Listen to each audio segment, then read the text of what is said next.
My name is Anusha Vijayaraghavan. I'm a pharmacist with Apothecare. Apothecare consults Canadians that are using cannabis for medical purposes, and we have a lot of products here that we're going to be showcasing today that patients are using. So first we're going to start off with this Replay Muscle Rub. This product contains 0 THC. It is a topical. So we do have a lot of patients that are using this for pain, more specifically muscle pain or joint pain, for patients that don't want to be consuming any type of THC. Even if it is a topical product, this is very friendly for them. It also has menthol and camphor in here, which gives that icy hot sensation that a lot of people are finding relief from. And this next product we have here is the Proofly THC Full Spectrum Relief Cream. The really cool thing about this topical is that it has multiple cannabinoids, so it has THC, CBD, and CBG. What most people don't realize is that THC can actually be quite beneficial when applied topically and when you're actually using it for pain. So for neuropathic pain, nerve pain, joint pain, we're seeing a lot of patients get benefit from this. The next product that we're going to go over is the Night Night Oil. This is a ingestible oil that you can either just put directly in your mouth under your tongue or, in a tea or something along those lines. It's a good option that has both CBD and CBN. Yeah, this is a very popular product for sleep or insomnia. A lot of patients are finding benefit from the cannabinoid CBN. There is 0 THC in this product, which makes it super friendly to be using. The other end of the Night Night is the Day Day product. It has some CBG as well in it, which is another minor cannabinoid that was in our topical. This Day Day oil, as it suggests, it is for daytime use. A lot of patients are using this during the daytime for mood, potentially anxiety. The CBG and CBD in combination together, a lot of patients are using for pain. And more specifically, we're finding a lot of benefit with neuropathic pain. So this is a very popular product. If you are using cannabis for any health and wellness purposes, just make sure you're always consulting with a healthcare provider, as there could be potential drug interactions, contraindications that we need to be looking out for to ensure that cannabis is safe for you. Welcome back. We are talking about cannabis, CBD, and topicals for pain management, and some people swear by them. Well, that's interesting. So the animal literature suggests that it's very effective. Cannabis and cannabinoids are wonderful treatment tools for pain in rodents. But what's interesting is that you also have your endogenous cannabinoid system, so your system inside that would process cannabis, is present at every level of the pain system and the pain modulatory system, so your natural pain-killing system. What's weird is that when we look at the human data, right now, there's a consensus from the International Association for the Study of Pain that says there just isn't enough evidence to say it works. So with the legalization of cannabis, we are sort of sold a bill of goods that this is the next answer for pain. It's not harmful and it's going to be really effective, but the data is just not there to support it yet. So I can tell you that there's a lot of projects around the world that are looking at this question as cannabis becomes more and more legal around the world. But so far, we just don't know the answers. But yet, again, a lot of people swear by it. And I know that at least one very big union allows it on their benefits plan because it's a construction unit and a lot of people get injured. I would say that where cannabis might help, again, we've talked about how pain can be multidimensional and it has an emotional component.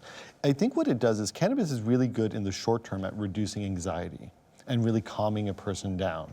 And I think that is the effect where you reduce Or it can increase anxiety. If you take the wrong strain, yes. But what it does in the short term is by reducing that anxiety and calming the person down, it can reduce the anxiety about the pain signals, right? So anxiety is an amplifier of body signals, and you end up focusing on those signals a lot more. And what happens, we think, is that the cannabis kind of just makes you a bit fuzzy and stops you from worrying about it so much.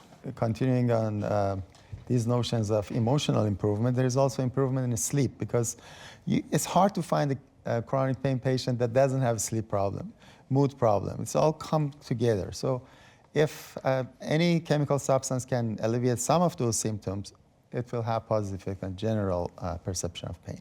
I actually know quite a few people who say it helps with sleep. Yeah, I think anecdotally I've heard the same thing, that it's helpful for sleep and anxiety and reduction of nausea and reduction of pain, but I share the same concern that I just don't know that we see the evidence yet. And that's not to say it doesn't work. It just means that the research hasn't been done and hasn't been funded yet. So we're starting to see that come out. The federal government is now funding this research. The US government is funding this sort of research. So it's coming out and we'll have answers in the next 5-10 years. Do your clients, patients ever ask you about cannabis? So pharmacists actually are specially trained to deal with cannabis-related products as well. So where we come into the picture is to identify any drug-to-drug interactions. So if they are planning on using cannabis, whether it's recreationally or whether it's been recommended by their physician, we're there to make sure that it's not going to harm them with their existing medication regimen. In addition to that, if there is anybody that may be asked about recommending a product, that is still something that we would refer them to their physician for further clarification and assessment. Do any of your patients talk to you about cannabis? Oh yes, I want to echo what a lot of people said here. Right? So a lot of people are using cannabis to help alleviate pain, and it works for a lot of people. But from a psychological perspective, I do see 2 points. So first, cannabis cannot replace skills or mentality change. That is also very critical in managing pain. The second point is really the addiction issues. So because I've seen a lot of people, right, when they are not using it properly, they can induce many problems like, let's say, psychosis, for example. So that would be the 2 points that I'm really concerned about, yeah.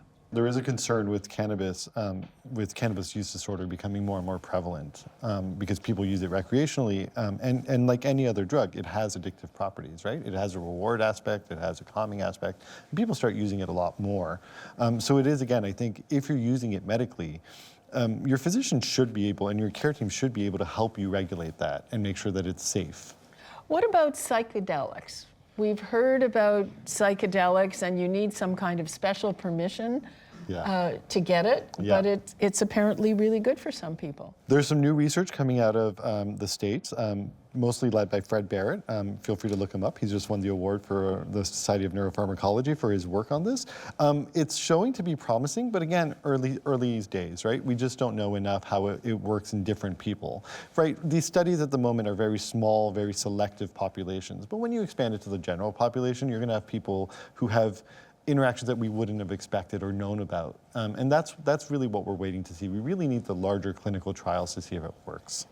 Dr. Rod, do you have any experience with this? Yes, it's all about, as was mentioned, at the end of the day, it comes to the level of skills that the patient will learn. Psychedelics or even cannabis can create an environment for the patient to be more relaxed and be open to learn new skills. And at the end of the day, it's those skills. Because if it's just a substance, it's going to be temporary. Although for psychedelics, there's a lot of notions that no, the effect is going to be permanent. The problem is that we don't have enough information yet. It's all new. Even the cannabis data are new. Normally, it takes years to have a new medication. We had cannabis by a court order.